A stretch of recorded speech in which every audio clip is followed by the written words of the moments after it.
नमस्कार, भारत लाइव देख रहे हैं आप। बिहार की राजनीति हमेशा से अस्थिर रही है और इसी कड़ी में बाबा ने आपको एक खबर ब्रेक किया था, जो खबर बिहार ही नहीं पूरे भारत की राजनीति में भूचाल सा ला दी है। और इसी खबर की अगली कड़ी को हम आज चर्चा करने के लिए आए हैं।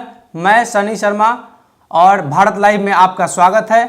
और इस खबर की अगली कड़ी को बाबा हमारे साथ चर्चा करेंगे कि आगे की रणनीति और इस खबर में आगे की कड़ी क्या है। सनी, पहले तो आपका बहुत बहुत स्वागत करेंगे, अभिनंदन करेंगे। सनी हमारे यहाँ जुड़े हैं और बहुत ही अच्छी पकड़ इनकी बिहार की राजनीति पर है। मीडिया के छात्र रहे हैं और खबरों के माध्यम से आप लगातार इनको देख रहे होंगे। वेबसाइट पे इनकी खबरें धूम मचाई हुई है, लगातार धुआंधार बैटिंग कर रहे हैं। आज खबर इतनी इम्पॉर्टेंट थी और सनी का होना बहुत ज़रूरी था, क्योंकि इस खबर को मेरे अलावा अगर किसी ने पूरे बिहार में फैलाया है तो सनी है। क्योंकि वेबसाइट पे सनी ने इस खबर को एक अलग मुकाम दिया है और ये खबर अब आपको हर जगह नजर आ रही है। मीडिया के घरानों से लेकर के आपको राजनीतिक घरानों में इस खबर ने अपना असर दिखा दिया है। खबर क्या है ये आप जानते हैं। अब आज ज़्यादा आपके साथ हम किसी तरह का कोई खेल नहीं खेलेंगे। सीधी तौर पे आपको बता दें कि एक चिट्ठी की बात चर्चा हुई थी। हमने आपको चिट्ठी आने से पहले उसकी बात बता दी थी। हमारे सूत्रों ने बता दिया था कि एलजेपी अब पूरी मजबूती के साथ नीतीश कुमार पर अपना एक्शन प्लान तैयार कर चुकी है। और ये एक्शन प्लान छोटा मोटा नहीं था, हम लोगों ने चर्चा भी किया था कि एक्शन प्लान का असर ऐसा होगा कि या तो नीतीश कुमार औंधे मुंह गिर जाएंगे या नीतीश कुमार की सरकार गिर जाएगी। कारण कि ऐसे ऐसे खुलासे चिराग पासवान ने उस चिट्ठी के माध्यम से करवाया है और उसके बाद उनकी रणनीति बंद नहीं हुई है। अब इस चिट्ठी का जवाब आ गया है। चुप्पी टूटी है जदयू की और ये सबसे ज्यादा महत्वपूर्ण है। आपको पता है कि चिट्ठी किसके लिए लिखी गई थी, किसके नाम से लिखी गई थी? सीधे सीधे नीतीश कुमार से टक्कर नहीं था, लेकिन अगर राजा को मारना है तो पहले वजीर पर अटैक किया जाता है, उसके बाद राजा को घेर लिया जाता है। वजीर पर अटैक शुरू हो गया और राजू तिवारी ने, जो कि सीएलपी लीडर थे, संसदीय बोर्ड के जो अध्यक्ष थे, उन्होंने एक चिट्ठी लिखी और कहा कि ज्यादा पिंगल मत पढ़िए। यही भाषा था, ज्यादा पिंगल मत पढ़िए, हमने नहीं आपको हराया, आपको हराने वाले आप खुद हैं। आपका अहम है। और आपको याद होगा कि संपादक नमन मिश्रा जी बार बार कहते हैं कि नीतीश का काट नीतीश ही हो सकते हैं, नीतीश के बिहाफ में नीतीश ही हो सकते हैं, नीतीश के सामने अगर कोई खड़ा है तो नीतीश ही है और नीतीश को हराने और जिताने वाले नीतीश ही। यानी कि नीतीश कुमार अपनी ही नीतियों से कभी ओवर हो जाते हैं और कभी अंतरात्मा के पास चले जाते हैं। और जो अंतरात्मा की आवाज़ उनकी निकलती है या फिर जो आगे सोचते हैं, वो कभी कभी होता है।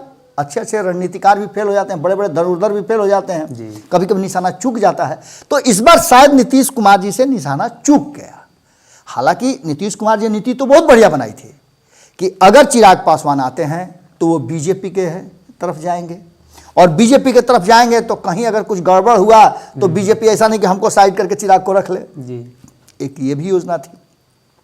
ये सारी बात बीजेपी भी समझ रही थी, चिराग भी समझ रहे थे और यही कारण था कि 15 देने के लिए तैयार थी बीजेपी। 25 भी हो सकता था, क्योंकि जब 11 बीजेपी अपने खाते से वीआईपी जैसी नई पार्टी को दे सकती है तो एलजेपी तो उसकी स्वाभाविक और पुरानी अलायंस थी। हम लोगों ने यही खबर किया था ना। इस खबर के बाद बिल्कुल एलजेपी ने इसी अंदाज में अपनी बातें रखी और यह तय हो गया कि एलजेपी ने नहीं, नीतीश की नीतियों ने और नीतीश के हठधर्मिता ने उन्हें हराया। अब इस पर केसी त्यागी के जो बयान आ रहे थे और केसी त्यागी लगातार चिराग पासवान एनडीए में रहेंगे नहीं रहेंगे ये बातें कह रहे थे, अब उनके सुर बदल गए। केसी त्यागी ने जो चिट्ठी का जवाब दिया उसमें कहा है कि यदि चिराग पासवान को लंबी राजनीति करनी है तो वो रामविलास पासवान की तरह एक्ट करें, यानी कि सभी के साथ संबंध बेहतर रखें। भाई संबंध तो बेहतर है ही, संबंधों में कहा कुछ हुआ? कहा कि राजनीतिक मनभेद हो सकता है, मतभेद नहीं हो सकता। उस तरीके की बात उन्होंने कहा। सिंपल सी बात है कि आपने एक नीति बनाई, एक नीति अगर चिराग पासवान ने बनाई, अगर उस नीति से चिराग पासवान आपसे 20 निकल गए, जो आपके घर में नहीं है सनी, उस पर आप कितना दाव लगाइएगा? जो आपके घर में है उस पर थोड़े आपके खर्च चलाने का कोई दावेदारी है। आपने घर से जिसको निकाल दिया उससे आशा क्यों कर रहे हैं? ऐसा क्यों करते हैं? तो जब घर से आपने निकाल दिया तो वो आपका समर्थन थोड़े करेगा, वो तो विरोध करेगा ही। यानी कि कहीं ना कहीं जो कई तरह से समझाने का प्रयास किया है केसी त्यागी ने, उन्होंने साफ तौर पे कहा है कि 2005 में जिस तरह से एक्ट उनके पिता ने किया था, एक तरफ वो कह रहे हैं कि अपने पिता की तरह आपको सबके साथ बेहतर संबंध रखने होंगे, और दूसरी तरफ 2005 के उस घटना का जिक्र करते हैं जिसमें नीतीश कुमार को मुख्यमंत्री नहीं बनने दिया था रामविलास पासवान ने। उनके पास 29 सीटें थी विधानसभा की, और वो चाहते तो नीतीश कुमार फरवरी में ही 2005 के मुख्यमंत्री बन जाते, लेकिन उन्होंने मौका नहीं दिया और शर्त रखा था। एक बार फिर से चिराग पासवान ने भी शर्त रखा था 2020 में कि आप अपनी नीतियों को छोड़िए, आप जो 2015 में महागठबंधन के साथ निश्चय लेकर चले थे उसको बंद कर दीजिए। अब बिहारी फर्स्ट लेके चलिए जी। वो अपना नीति उन पे थोपना चाहते थे, बिल्कुल और ये अपना चलाना चाहते थे। बिल्कुल, और यहीं आकर के क्लैश हो गया। इसके पहले की बहुत सारी घटनाएं थी जिसकी चर्चा हम पिछले बार चुनाव में भी, मतलब इस विवाद का जड़ पिछला चुनाव ही है। बिल्कुल 2005 की चर्चा हम पहले भी कर चुके हैं सनी, आप जब नहीं थे तो चुनाव से पूर्व हमने चर्चा किया था कि 2020 का चुनाव 2005 की याद दिला रहा है। और कहीं ना कहीं चिराग पासवान भले एक सीट लेकर के आए हों, लेकिन आज भी चिराग की चर्चा इतनी होने का मतलब है कि 2005 वाली बात अभी भी रह गई है। उन्होंने 29 सीट लाया भले नहीं हो, लेकिन 40 सीट पर हरा करके वो काम कर दिया है। अब आप आगे की कहानी बार बार आप सुनते होंगे, आप लोग नए स्टूडेंट हैं, राजनीति के जानकारी ले रहे हैं और पत्रकारिता कर रहे हैं, कई नेताओं से आप लोगों की बातचीत हो रही है। उस दरमियान आपको यह पता चला होगा कि सबके मन में एक संशय है कि मध्यावधि चुनाव हो सकते हैं। अब इस बात को लेकर के जब केसी त्यागी कहते हैं तो कहते हैं कि 2005 में एक तरफ वो दूसरी बात कह रहे हैं कि आप रामविलास पासवान की तरह एक्ट कीजिए, और दूसरी तरफ रामविलास पासवान के 2005 के एक्ट पर उंगली उठाते हैं। कहते हैं कि 2005 में वो मेरे एलाइज नहीं थे, अलग चुनाव लड़े थे, 2010 में अलग लड़े थे, 2015 में अलग लड़े। जिस पहले वाले चिट्ठी में भी, जैसे कि पहला जो चिट्ठी था लोजपा का, उसमें भी ये मेंशन किया गया है कि हमारा आपके साथ कभी वैसा रिश्ता रहा नहीं है, हम भाजपा की वजह से आपके साथ बिल्कुल स्वाभाविक पार्टनर हम भाजपा के हैं, और भाजपा के साथ कभी हमने छल नहीं किया है। हमने साफ तौर पे अपनी आइडियोलॉजी सामने रखी है कि अगर आप इस बात को मानते हैं तो हम आपके साथ हैं। देश के विकास के लिए नरेंद्र मोदी जरूरी है, इसलिए हम नरेंद्र मोदी के साथ हैं, और ये भारतीय जनता पार्टी भी इस बात को समझती है। इसके बाद साफ तौर पे कहना है कि हम लोकसभा के चुनाव में साथ में जरूर आए हैं, और सिर्फ 6 सीटें जो है अगर एलजेपी जीती है तो अपने बदौलत में जीती है, मेरा भी उसमें योगदान रहा है।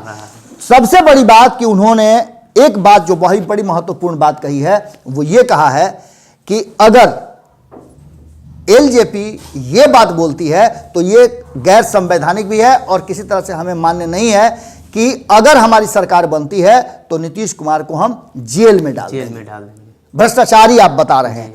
तो ये बातें हमें स्वीकार नहीं है। तो भैया विरोध में आपके रहेगा, वो आपको फूल का तो हार देगा नहीं, वो तो निश्चित आपके लिए कांटों का ताज ही सजाएगा। और ऐसी स्थिति में एक बात तो तय नजर आ रही है कि जो हमने एक खबर ब्रेक किया था सनी, आपने भी उस खबर को लिखा ही होगा कि कहीं ना कहीं भारतीय जनता पार्टी नीतीश कुमार के एक एक एक्टिविटी पे नजर रखती है।